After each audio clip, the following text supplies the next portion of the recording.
Hi, my name's Phil Calvert, and if you're watching this, it probably means that you've heard me speaking about digital scorecards. So very briefly, what's a scorecard?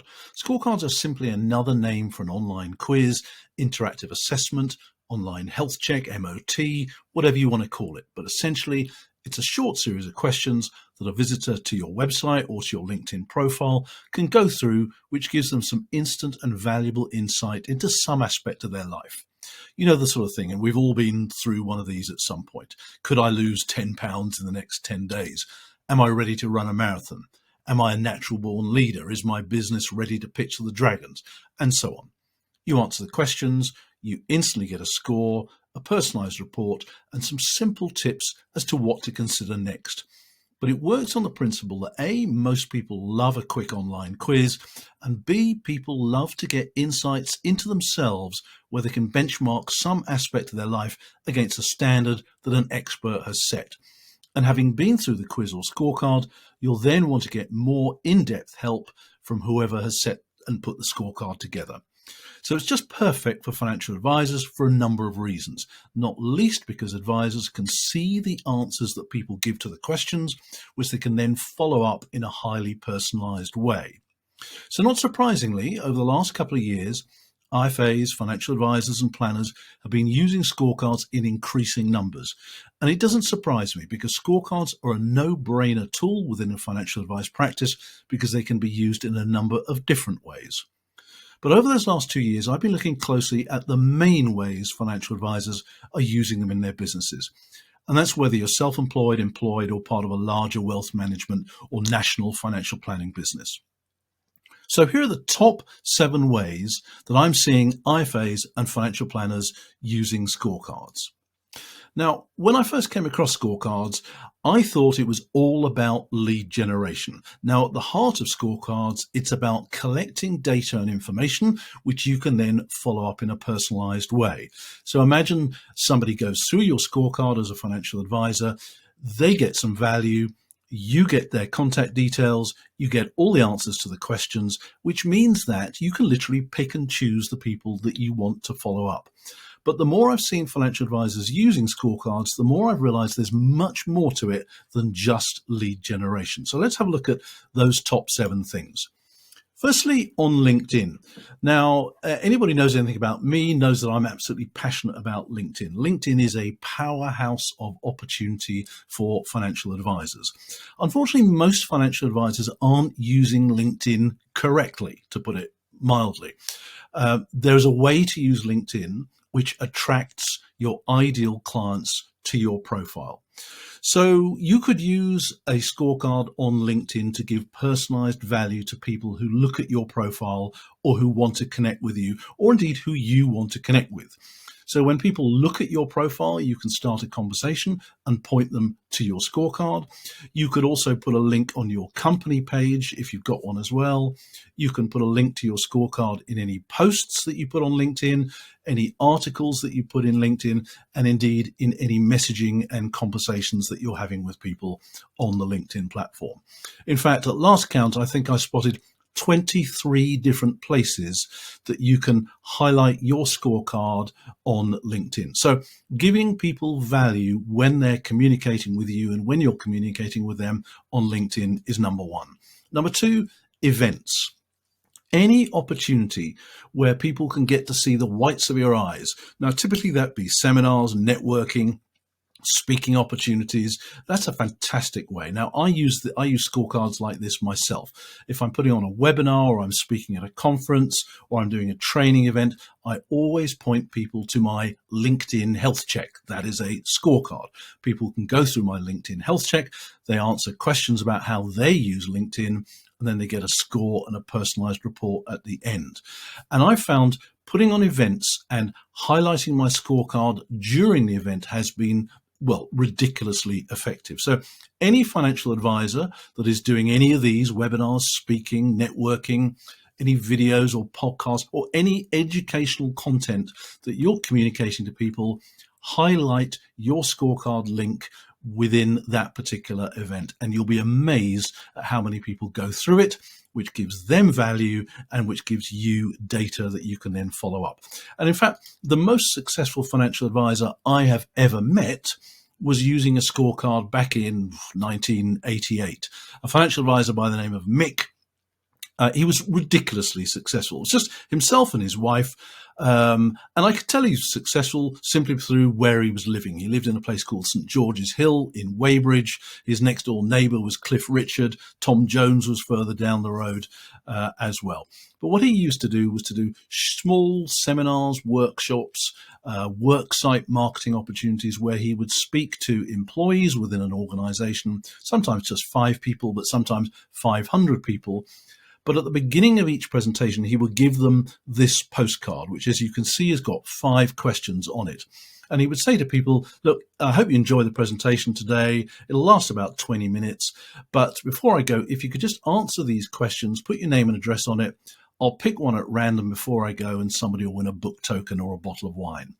So he'd do the presentation, he'd collect in the postcards, then he'd take them home. And then between himself and his wife, he would then send a personalized letter to everybody who'd filled out one of his postcards. And the letter was personalized, a bit of cut and paste on some of the paragraphs, but essentially it was personalized. And he would say something along the lines of, Mr. Jones or Mrs. Jones, I hope you enjoyed the presentation. Thanks for answering the questions on the postcard. I can see from your answers that you're a regular saver. That's fantastic. That's going to stand you in good stead of the future. But I also noticed that, you know, if you or your spouse were hit by a bus today, you know, you've potentially got a problem. Would you like some help with that? And Mick would tell me that 99 times out of 100 people would say, yes, when can we get together? So what Mick has done here, he's used an event, he's collected some information, some data, and then he has followed that up in a highly personalized way. And it was ridiculously effective for him. So events, whether you're talking seminars, webinars, networking, public speaking opportunities, anywhere where you're speaking one to many, mention your scorecard and just be amazed at the amount of information that you pick up. Next one, niche markets. Now, I've helped financial advisors with their scorecards over the last couple of years. And what we tend to see is a financial advisor will set up a generic scorecard, nicely branded. It might have a theme around how ready are you for retirement, or how ready are you for the next phase of your life. And they look great and they're all branded up nicely. But what invariably happens is the same financial advisor will come back to me about 3 months later and said, Phil, looking at our client base, we seem to have quite a lot of dentists or lawyers or accountants. Would it be possible to put a scorecard aimed at just dentists? Or lawyers or accountants, whoever it happens to be. Now, niche markets are particularly powerful when it comes to scorecards and collecting data. And so, for example, if I'm a dentist and I'm searching Google, or I'm looking for a financial planner, I'm starting to think about retirement, maybe I want to get my retirement planning ducks in a row, and I arrive on a financial advisor's website and it says something along the lines of, are you a dentist thinking about your level of income in retirement? That's immediately going to get my attention. And then it'll say something like, take our quiz or take our scorecard, take our online assessment and get your score and report in the next 5 minutes. You know, if I'm a dentist, there's no way I'm going to ignore that, because it's speaking to me. It sounds like it's speaking to my particular concerns, my particular problems, my particular worries. So it's just a no-brainer for me to go through the scorecard. So you don't just have to focus on dentists, but just look at your client bank as a financial advisor and see, you know, are there any common themes going on? Maybe you've got lots of business owners. Maybe you could create a local scorecard, something that's got real focus. And I've got a number of financial advisors that I've been working with that focus on the later life lending market, equity release, that sort of area. So scorecards work particularly well for that. So if you have a niche market or a focused market, or you can identify a similar group of people that you have access to, then a scorecard seems to work particularly well for them. Number 4, a number of financial advisors have said to me, well, given the amount of data that we collect through our scorecard, we could use this as part of our onboarding process. So, I initially was pitching Scorecards as a lead generation tool for financial advisors, and it works very well as that. But a number of financial advisors said to me, well, we could use a scorecard as very much part of our onboarding process, put everybody through the same set of questions. And in fact, some people have said to me, some IFAs have said to me, well, could we use a scorecard as a kind of online fact-finding tool? Indeed, yes, you can. I did a poll in our Facebook group for financial advisors, and I asked the question, however you attract a new client or a new prospect to your business, to what extent do you have to get more information before you can decide whether or not you can work with this client? And almost everyone said, yes, we need to get more information. So here's a way of collecting fact-finding type data through your website before you've even met a client. So really powerful in that respect. Other financial advisors have said to me, well, we could also use a scorecard as part of the annual review process. One financial advisor said to me, they find the annual review process a little bit tedious and it needs kind of sexing up a bit, as somebody put it to me. So you could certainly use a scorecard as part of the annual review process, a great way to prep for it. And it's a little bit different from how you might have approached an annual review before.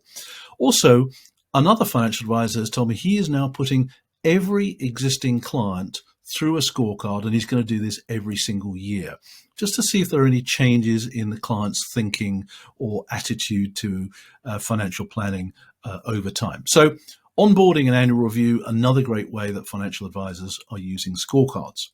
On to number 5. Now, this is a real practical example of how I've seen a financial advisor using a scorecard. Now, every financial advisor should have some sort of PR strategy. And by that, I mean, anything interesting that is happening in your business, you should really be telling the press, particularly the local press and also the industry press. Maybe you're sponsoring the local kids football team. Tell the press. Maybe all your staff have been on a customer service course. Tell the press. Maybe you've invested in some real fancy software in your business. Tell the press. Now, a lot of this won't actually end up in the press, but what you're really doing is building relationships with the press. Now, one financial advisor I know has been having fantastic success with this, and how they're combining PR with their scorecard is they like to write research papers on different aspects of investments. Some of the research papers are written in-house, and sometimes they will hire someone to write a research paper as well. So they write a research paper, they then send it to the press. They like to send it to the national press, particularly the ones that write articles for the personal finance sections of the weekend press. So they write the research paper, send it to journalists. The journalists often write an article based on the research paper that they've been sent. That article generates comments online, and it also encourages visits to your website. They arrive on your website and the visitor completes your scorecard. As I said, I've seen one particular financial planning firm using this process literally every single week.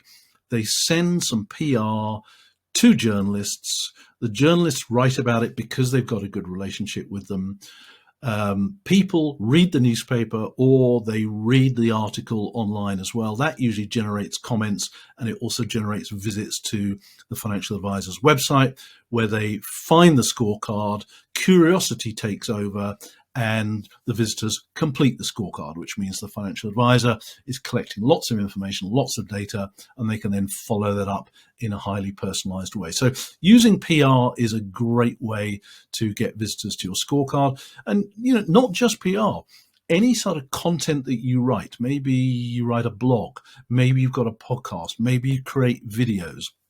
Within that, point people to your scorecard, just out of pure curiosity. If they've enjoyed your content, the blog, whatever it is you've written or something like that, if they've enjoyed the content, it makes it significantly more likely that they will be curious about your scorecard. They'll go through it, they'll get their score, they'll get their report, and you get the data, which means that you can follow it up in a highly personalized way. And the final one, your website. As I said at the beginning, Yeah, lead generation is the main way that financial advisors are using it. But I'm noticing that a lot of financial advisors say, yeah, if I pick up some leads from it, all the better. But by having a scorecard on my website or indeed on my LinkedIn profile, it differentiates me because most financial advisors haven't yet got scorecards. But you're giving people something to do when they arrive on their website, just a pure curiosity factor. If they see something that says, am I ready for retirement? Or could I have a better retirement by releasing equity from my home? Or something that gets their attention that they can go through nice and quickly, and then they can get some personalized responses to their answers. That really does work very well. And when people get their score, get their report, and the report isn't financial advice, it's just observations based on the questions that they have answered. It kind of gives people a sense of you, your expertise, your credibility, and it makes it much more likely they'll want to stick around on your website and get in touch with them and get in touch with you. But even if they don't get in touch with you, if they've completed your scorecard, you have got their contact details, so you can follow them up. Hi, Mr. Jones. Hi, Mrs. Jones. Thanks for completing our scorecard today. I noticed you scored whatever the score it was. I hope you found it useful. I noticed, though, there were a couple of gaps in your answers, and I was wondering if you'd like some help with that. So think back to Mick's postcard. A scorecard is the digital equivalent, the modern equivalent of Mick's scorecard, where people answer some questions, they get a personalized follow-up. And we're already seeing that people who complete a scorecard on your website are much more likely to convert because they've got a sense of the expertise and value that you've offered. So just to sum up, put value first, give people some value. Write a blog, write an article, create a video, do a podcast, put on a webinar, put on a seminar, something that communicates value. Even your email newsletter communicates value to people, but always put a link to your scorecard at the end of it. So one-to-one communications on LinkedIn, one-to-one communications on email, any sort of one-to-one communication where someone has got in touch with you. Maybe it's a new prospect that someone has referred to you or an accountant has referred to you. Wherever you're having some one-to-one communication, point people to your scorecard. If you've written a blog or an article, point people to your scorecard. At the end of your email newsletter, point people to your scorecard. Point people to your scorecard in your email signature. Point people to your scorecard in your out-of-office email, in your answer phone message. Point people to your scorecard. Any event, any talk, any webinar, they get the value first, then they get your scorecard. And this is where it seems to be working best of all for most people. At the end of the day, like I said right at the beginning, people can't resist getting unique insights into themselves through the medium of a questionnaire or a quiz. They're easily created. You plug it into your website or you plug it into your LinkedIn profile. It creates curiosity. People go through it. They get value. You get data. And data is the new oil. So are you ready to get started with your own scorecard? You can see 3 ready-made ones that we've put together here. How ready are you for life after work? Are you ready to accomplish your life's dreams? Discover your retirement readiness score. We're only limited by our own imaginations as to the theme of your particular scorecard. And there's a variety of different ways that you can do it. You can do it yourself, self-build it. I can give you a link to the software. It's not my software. If you've not put one of these together before, it might take you a little while. But you can still do it yourself. Or you can do it yourself, self-build, and I can give you support and help you, give you some guidance. Or I can create a fully bespoke scorecard for you. We'll have a conversation over Zoom or on the telephone. We'll talk about what would you like to achieve with your particular scorecard? What would be the theme? What sort of clients are you aiming to achieve? Or how do you see it fitting in as an asset of your business? So fully bespoke scorecards, but we've also got some ready-made off-the-shelf scorecards that you can literally customize with your logo, your branding, your contact details, your regulatory statement. Any kind of customization can be done. The fully bespoke ones, they take about a month to put together because we need to work together on it. The ready-made ones, they can be live and ready to go within just a couple of days. The important thing to remember is what you're really doing here is you're just asking simple questions. The sort of questions that you would actually ask when you're meeting people in that first meeting anyway. Just getting to know people, getting a feel for their thinking for the next stage in their life. The score and the report that people get through your scorecard, it is not financial advice. It's just observations based on how someone has answered the questions. Simple stuff. And I'm more than happy to show you some examples of some real ones that are already working, that are already out there, and I can show you behind the scenes, and I can show you the data that people collect.